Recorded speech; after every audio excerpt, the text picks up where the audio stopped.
So this is the second part of medical series with Dr. Nikhil. Now today we are going to talk about frozen shoulder. Frozen shoulder is something medically called as periarthritis. Periarthritis. Yeah. Right.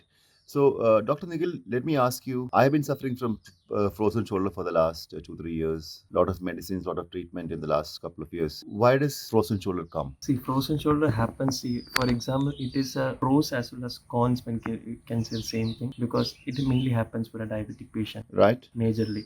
Because a diabetic patient already when they're sleeping towards one side, some cases, what happens when they wake up? So they eventually, since the blood circulation is hampered toward that side, so they won't lift their hands much. When they're lifting, they say there is pain. So because of that pain, when the day goes on, they will restrict their movement. And eventually, what we call a periarthritis. So eventually they say, doctor, I can move my hand after a few days. So it kind of like we call it encapsulitis. So does it only come for diabetic patients or? No, it does not. I said majorly. Majorly. Yeah, in case of a shoulder injury, the same thing happens because shoulder injury, what happens? People, doctor mainly suggests them not to move their hands much because for the healing phase.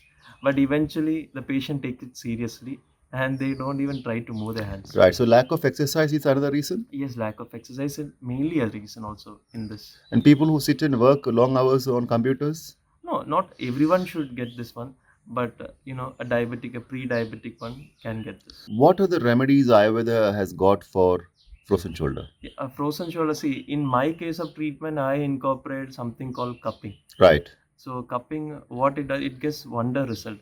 So see, even Ayurveda, we have Abhyangam, Kiri, but it's gonna take some time. The basic massage and Basic, kiri and all but that. yeah, we do give Nassim also in this. But the thing is, it's gonna take much time of the patient also, for me also. So I incorporate that with cupping. It's not that hijama kind of cupping. We call it dry cupping. So we put the cup on the particular location. So we try to remove the adhesion because it's called encapsulitis. So capsule is being adhered very tightly. So what I do, I put a cup above that, not a cup, 3-4 cups there, and I do a suction force over there.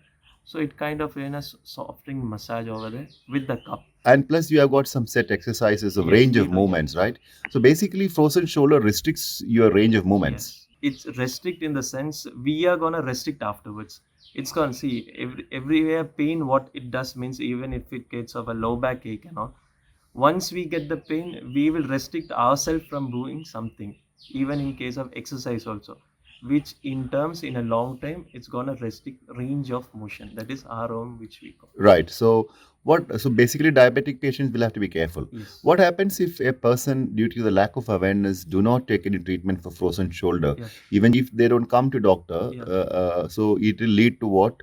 It doesn't lead to much of it. It just restrict their hand, and it becomes difficult. In long run they will say that I can't move my hands because when the days goes on, it's gonna worsen up the situation. Age factor. Yes, age is a very good factor in this. Right. So if somebody who is watching this, if they wanted to check out options available with Nili Ayurveda, which you run, what are the options available here for a frozen candidate case? See, my case, I mainly see whether it's an acute or chronic, whether it's sudden one within a week or within 3-4 months or year they having.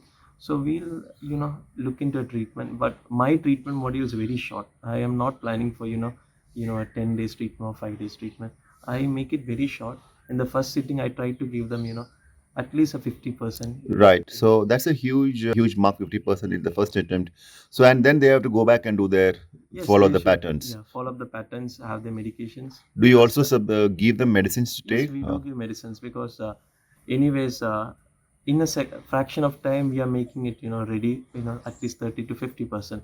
So again, it can come back. Right. Because for a while it's encapsulated. Great. So that's it. So I leave the number of Dr. Nikhil here and his email. So those who are interested can check with him. Please again remember, no promotion this. These are all small things. I felt that a Tarmac Media House now should spread its wings to other areas to give information. The choice is yours. In case if you want to check, Dr. Nikhil is available. That's it. We'll come back with such small, informative medical posts that might benefit people who are looking for answers. Thank you. Jai Hind.